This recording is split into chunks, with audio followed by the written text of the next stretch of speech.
Chapter 10. Marijuana smoke hung heavy and thick in the stuffy air of the dungeon. Cindy saw several unmasked Bluford students circling around the crowded dance floor.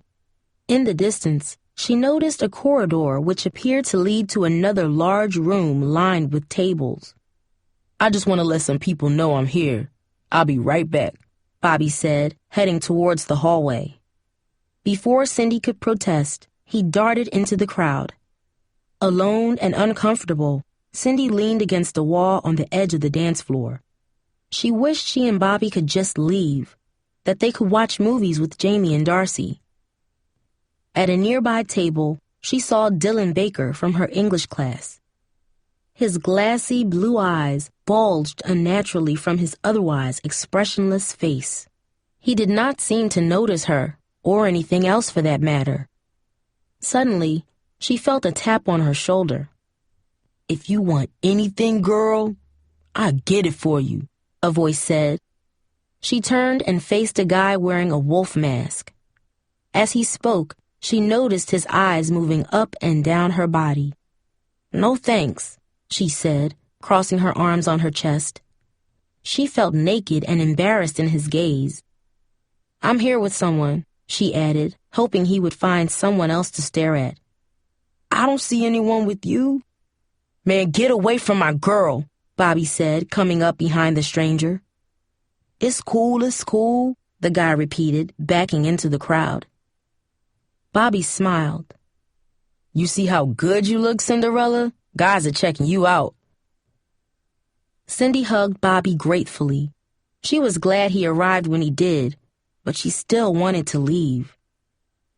Looking over at Dylan Baker, Cindy felt sick. In Mr. Mitchell's class, Dylan was a nice guy and a good student. Now, he was spaced out. As she watched, a couple of his friends sat down next to him. He looked as though he barely recognized them. Cindy turned to Bobby. "I wish we could just go somewhere else, Bobby. This place bothers me." "Just 'cause some fool hit on you?" Bobby asked, with an edge to his voice. "That kid's got nothing to do with us, Cinderella. Don't let it ruin the party. Come on, let's dance." "Bobby, everybody here is high," Cindy said. "I just wish—" "Girl, I want to show you off," he demanded. His eyes narrowed as he talked. "I want the homies to see my girl." "But—" "Girl, drop it," he yelled, his nostrils flaring. "Man, if there's one thing I can't stand, it's a girl who steps out with me and takes my money, but then tries to stop me when I want to do something.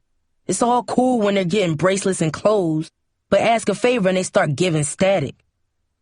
As Bobby spoke, his grip on Cindy's hand grew even tighter. "Bobby, you're hurting me," Cindy said. "Don't push me, girl. It's gonna be your fault if I get mad and do something stupid," Bobby warned. Then, he dropped her hand as if it were an object that disgusted him and shouldered past her, knocking her into the corner of a nearby booth.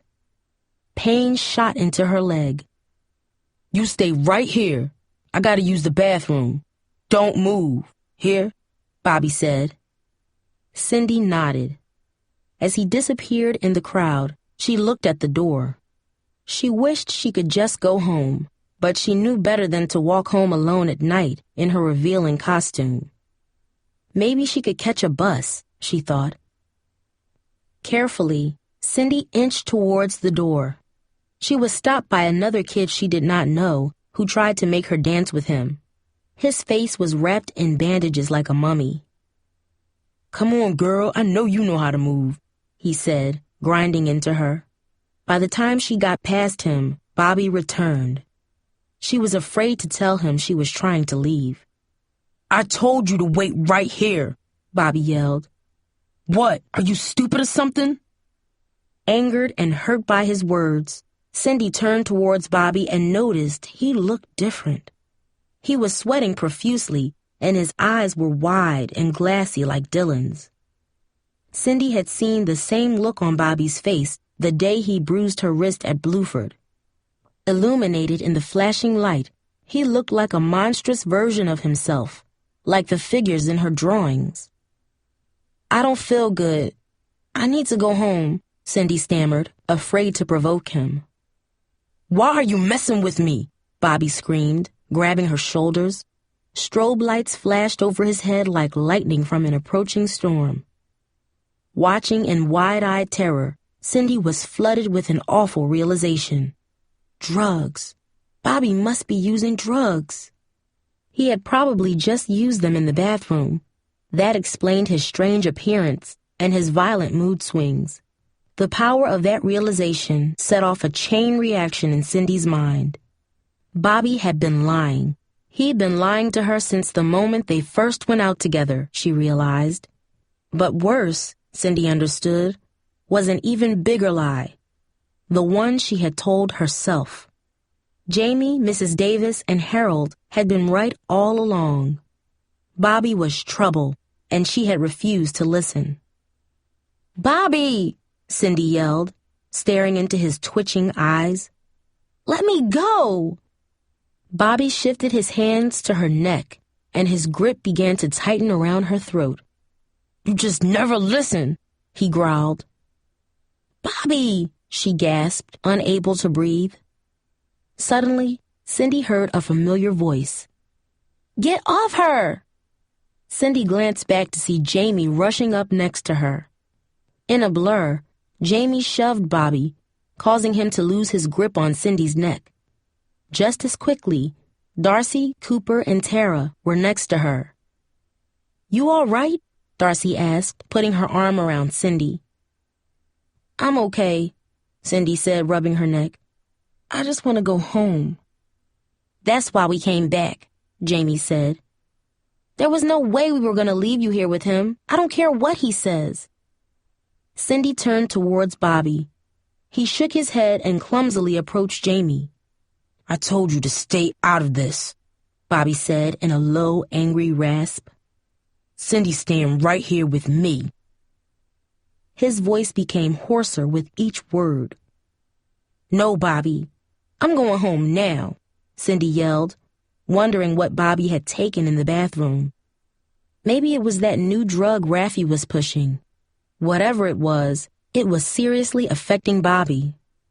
He was unsteady and his speech was slurred. "Yeah, back off, Wallace," Cooper warned, stepping in between Jamie and Bobby. "You ain't gonna hit any girls tonight." But as Cooper spoke, his expression changed from anger to concern. "Hey, homie, you looking bad." As they watched, Bobby grabbed for a chair and then collapsed. The saliva that had been running from his mouth turned to vomit. Somebody screamed and a number of people panicked. "I'm calling 911, Darcy said, rushing to find a phone. Frightened kids began scrambling out of the large front doors.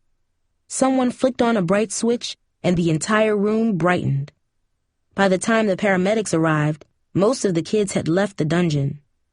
Cindy sat with Jamie, Darcy, Cooper, and Tara, watching the medics put Bobby on a stretcher. He was unconscious, and Cindy could see the whites of his eyes peeking beneath his eyelids. Cindy gazed in shock at his body and the flashing red lights of the ambulance. "What happened here?" a paramedic asked. "A Halloween party gone bad. Real bad," Darcy replied. The emergency technician shook his head and slammed the doors, and within seconds, the ambulance pulled away.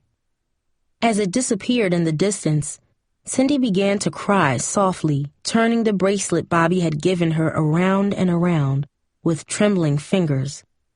"Take it easy, Cindy," Jamie said, wiping the tears from her eyes. "It'll be all right." "Cindy, why don't Jamie and I get you home? You've had a long night," Darcy suggested. "But what's going to happen to Bobby?" Cindy asked. "Me and Tara will go to the hospital and check on him," Cooper chimed in. "We'll call you when we learn something." "Okay," Cindy said. As they drove home, Jamie gave Cindy her jacket and sat in the back seat with her. "Thanks for helping me tonight. I'm so sorry I put you through this," Cindy said. "Cindy, we're your friends," Jamie said. "This is what friends do for each other. Just remember what you did for me last year." "I can't believe this happened," Cindy said, wiping her eyes.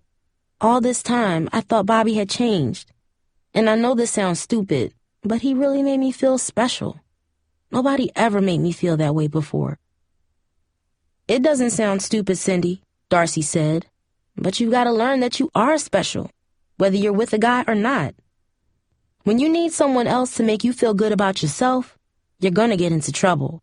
It may sound like something off a corny TV show, but it's true. What you're looking for doesn't come from others. It comes from inside you." Cindy wiped her eyes in silence. At Cindy's apartment, all three girls got out of the car together. "Thanks again," Cindy said. "You two are the best." Jamie and Darcy gave Cindy a hug, holding her for several minutes before letting her go. When they finally got ready to leave, all three girls had red, moist eyes. As soon as they left, Cindy quietly snuck into the apartment, grabbed the cordless phone, and went to her room. Her mother's bedroom door was closed, and Cindy was careful not to disturb her. Silently, she took off her costume, put on pajamas, and crawled into bed, replaying the evening's events in her mind. She could not shake the image of Bobby's unconscious body from her thoughts. It haunted her like a recurring nightmare. At 5 o'clock in the morning, the phone rang. Cindy answered it with trembling hands. "Cindy," Jamie said, "we just heard from Cooper. He's still at the hospital with the Wallace family. He said things looked bad for a while, but that Bobby's going to be all right. His family's going to put him in a drug rehab program." "Thanks, Jamie," Cindy sighed with relief. "Thank you for everything," she said before hanging up the phone. Instantly, tears of relief poured from her eyes. Seconds later, Cindy heard a knock at her bedroom door. "Who's calling you at 5 in the morning?" her mother asked, sounding annoyed. "No one. It was a wrong number," Cindy replied, struggling to hide the emotion in her voice. Her mother opened the door and came into the dark bedroom. "Cindy, who were you just talking to?" "Why do you care?" Cindy said. "I'm not leaving this room until you tell me what's going on," her mother demanded, sitting at the foot of the bed. "Oh, so now you're suddenly going to try and play mom," Cindy answered bitterly. She wanted to talk to her, but she couldn't hide the anger she felt. Anger at Bobby for lying to her, anger at Mom for ignoring her, anger at Raffi for betraying them both. "Just leave me alone. That's what you always do." "I don't know why I even bother. You know, I bumped into Mrs. Davis last night, and all she did is tell me how much you want to talk to me. That old woman's got no sense. She should mind her own business instead of telling me how to raise my child." "There ain't no talking to you," her mother yelled and walked towards the door. "Mom!" Cindy turned towards her. She wanted to tell Mom everything that had happened, but she just could not say the words. The anger in her chest was like a net holding the words back. Still, she struggled against it.